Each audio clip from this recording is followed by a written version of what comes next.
Hello दोस्तों, तो कैसे हैं आप? ब्रेन बूस्ट एकेडमी में आपका स्वागत है। उत्तराखंड की ये तीसरी क्लास हम आ रही है। इसमें जो भी अभ्यर्थी हैं तैयारी कर रहे हैं, तो उनके लिए एक काफ़ी हम फ्रीज तैयार कर रहे हैं, जिसमें सभी प्रकार के क्वेश्चंस हिस्ट्री के भी हो गए। सारे क्वेश्चन उत्तराखंड से संबंधित जो भी हैं, मेन मेन क्वेश्चंस जो एग्जाम में पूछे भी गए हैं, उनके रिगार्डिंग हम उनको प्रोवाइड करवा रहे हैं। और सभी प्रकार के क्वेश्चन जो भी हैं, हमने यहाँ पे एक अच्छी प्रकार से निकाले हुए हैं। जो अच्छे क्वेश्चन हैं उसके रिगार्डिंग ही हम काम कर रहे हैं। तो जो भी अभ्यर्थी हमसे जुड़े हैं या अभी नहीं जुड़े हैं, कृपया करके वो हमसे जुड़ें। हमारे चैनल को ब्रेन बूस्ट एकेडमी को सब्सक्राइब करें और बेल आइकन को प्रेस करें। तो जैसे हमारी लेटेस्ट जो भी जानकारी होगी वो आप तक पहुंचती रहेगी। चलो स्टार्ट करते हैं। पहला क्वेश्चन है, फतेहपति शाह का राज्यारोहण कब हुआ? बेसिक सा क्वेश्चन है, पर क्या है, एग्जाम में पूछे जाने वाले क्वेश्चन है, कभी भी एग्जाम में पूछ सकते हैं। तो फतेहपति शाह का राज्यारोहण जो हुआ है वो हुआ है 1664 ईस्वी में। फतेहपति शाह का राज्यारोहण जो हुआ है वो 1664 ईस्वी में हुआ है। क्वेश्चन नंबर 2 पे आ जाते हैं। कुमाऊं पर रोहिला आक्रमण हुआ। कुमाऊं पर जो रोहिला आक्रमण हुआ वो कब हुआ? कुमाऊं पर जो रोहिला आक्रमण हुआ है वो 1743 में हुआ है, ईस्वी में। ये भी एग्जाम में काफ़ी बार पूछे गए क्वेश्चन है, काफ़ी बढ़िया क्वेश्चन है। तो जो भी अभ्यर्थी तैयारी कर रहे हैं वो कृपया करके हमारे क्वेश्चन को पहले ही गैस करें। और अगर उनको नहीं इसका आंसर पता है तो वो फिर इसको नोट नोट डाउन कर सकते हैं। क्वेश्चन नंबर 3 पे आ जाते हैं, तीसरे क्वेश्चन पे। प्रद्युमन शाह प्रद्युमन चंद नाम से कुमाऊं की गद्दी पर कब बैठा? प्रद्युमन शाह प्रद्युमन चंद नाम से कुमाऊं की गद्दी पर कब बैठा? ये बैठे हैं 1779 में, 1779 में। हो गया। क्वेश्चन नंबर 4 पे आ जाते हैं। चंद्रवंश की समाप्ति के बाद कुमाऊं में गोरखा शासन जो शुरू हुआ वो कब से हुआ? चंद्रवंश की समाप्ति के बाद कुमाऊं में गोरखा शासन शुरू हुआ कि शुरुआत कब से हुई? क्वेश्चन नंबर 4 है, ये है हमारा 1790 में। 1790 से क्या हुआ कि चंद्रवंश की समाप्ति होगी और कुमाऊं में गोरखा शासन स्टार्ट हो गया। क्वेश्चन नंबर 5 पे आ जाते हैं। गढ़वाल में भीषण भूकंप कब आया? गढ़वाल में जो भीषण भूकंप आया है वो कब आया है? वो आया है, गढ़वाल में सबसे खतरनाक जो भीषण भूकंप आया था वो आया था 1803 में। 1803 में गढ़वाल में भीषण भूकंप आया था। ठीक है, हो गया। उसके बाद में क्वेश्चन नंबर आ जाते हैं 6 पे। खुड़बुड़ा का युद्ध हुआ। खुड़बुड़ा का जो युद्ध हुआ था वो कब हुआ था? खुड़बुड़ा का युद्ध हुआ है तो आपका 1804 में हुआ है खुड़बुड़ा की। और किस किसके बीच हुआ है इसका भी आपको पता है? ये हुआ है गढ़वाल पर गोरखा शासन की शुरुआत हो गई थी यहाँ से। और प्रद्युमन जो शाह थे, अंतिम शासक जो थे, उनकी मृत्यु हो गई थी। ठीक है, प्रद्युमन शाह प्रद्युमन शाह की मृत्यु हो गई थी और गढ़वाल में गोरखा शासन की शुरुआत हो गई थी। ठीक है। उसके बाद में क्वेश्चन नंबर 7 पे आ जाते हैं। गढ़वाल राज्य का विभाजन कब हुआ? गढ़वाल राज्य का जो विभाजन माना जाता है, ये माना जाता है 1815 से 16। गढ़वाल राज्य का विभाजन माना जाता है। ठीक है। उसके बाद में क्वेश्चन नंबर आ जाते हैं 8 पे। सिंगोली की संधि कब हुई? सिंगोली की संधि बताइए। क्वेश्चन नंबर 8 पे है। सिंगोली की संधि भी 1815 और 16 में मानी जाती है, क्योंकि जब से गढ़वाल विभाजन हुआ उसी में ही सिंगोली की संधि हुई थी, तो उसी से ही गढ़वाल का विभाजन हुआ था। क्वेश्चन नंबर 9 पे आ जाते हैं। चंद की प्रशासनिक इकाई क्या है? चंद्रवंश की प्रशासनिक इकाई क्या है? चंद्रवंश की प्रशासनिक इकाई है आपकी गरखा कह सकते हैं या परगना कह सकते हैं। गरखा या परगना। ठीक है। क्वेश्चन नंबर 10 पे आ जाते हैं हम। बाड़ाहाट शक्ति स्तंभ लेख का संबंध किससे है? बाड़ाहाट शक्ति स्तंभ लेख का संबंध किससे है? ये किस राजा से है? ये है राजा गुह से। गुह, राजा गुह से। ये भी काफ़ी बार एग्जाम में पूछा गया क्वेश्चन है। तो जो भी अभ्यर्थी तैयारी में है, तो इन हमारे क्वेश्चन को ध्यान से सीरियस तरीके से इनको करते रहें, कि जो भी आने वाली आगामी परीक्षा हैं किसी में ये जरूर क्वेश्चन जरूर आने वाले हैं। ठीक है। क्वेश्चन नंबर 11 पे आ जाते हैं हम। गढ़ नरेश वंशावली मिलती है, गढ़ नरेश वंशावली जो मिलती है वो किस में मिलती है? बढ़िया क्वेश्चन है, काफ़ी बढ़िया, एग्जाम में इंपॉर्टेंट क्वेश्चन है।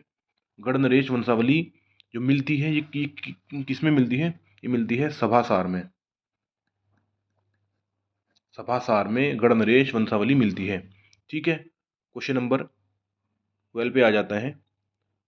फतेह प्रकाश रचना है, फतेह प्रकाश किसकी रचना है? ये भी एग्जाम में काफ़ी बढ़िया क्वेश्चन है, काफ़ी कई कई बार एग्जाम में पूछा गया है, तो जो भी अभ्यर्थी तैयारी कर रहे हैं वो इनको कर ले। फतेह प्रकाश रचना है किसकी है?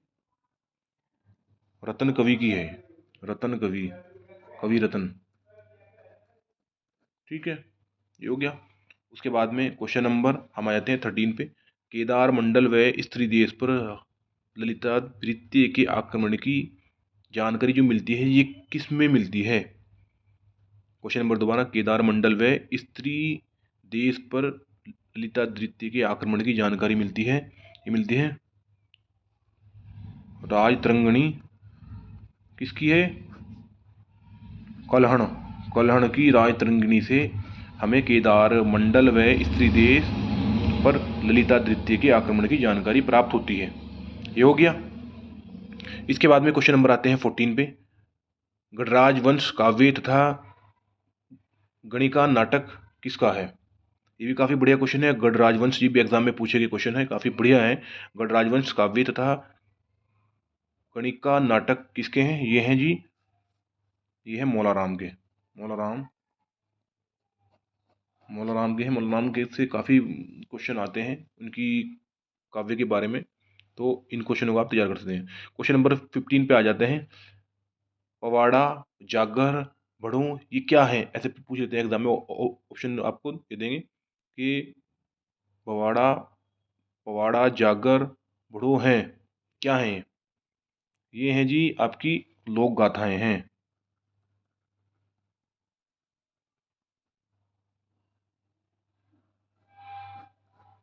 ठीक है, उसके बाद में फिर क्वेश्चन नंबर 16 पे आ जाते हैं हम। पुर्तगाली पादरी आंतोनियो डे आंद्रोदो किसके शासनकाल में आया? पुर्तगाली पादरी जो थे अंतोनियो डे आंद्रोदो किसके शासनकाल में आया? ये आए जी श्याम शाह के शासनकाल में अंद्रोदे अंद्रोदो आए। ठीक है, इसके बाद में क्वेश्चन नंबर आ जाते हैं हम 17 पे। कौन कौन से यूरोपियों यात्री द्वारा गढ़वाल की यात्रा की गई?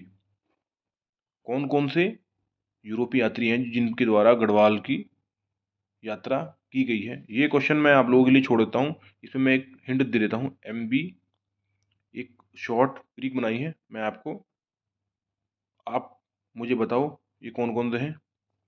MBRMFFH। ठीक है, इसके लिए मैं आपको, आप मुझे कमेंट बॉक्स में बताएंगे कि इस कौन कौन से ऐसे यात्री हैं जो गढ़वाल की यात्रा में आए थे, यूरोपीय यात्री थे वो भी ओनली। ठीक है, क्वेश्चन नंबर 18 पे आ जाते हैं। पॉलीग्रंथ प्रदेश कहलाया, कौन सा प्रदेश पॉलीग्रंथ प्रदेश कहलाया है? वो है हिमवंत, हिमवंत पॉलीग्रंथ प्रदेश कहलाया। क्वेश्चन नंबर 19 पे आ जाते हैं। सबसे प्राचीनतम अभिलेख कौन सा है?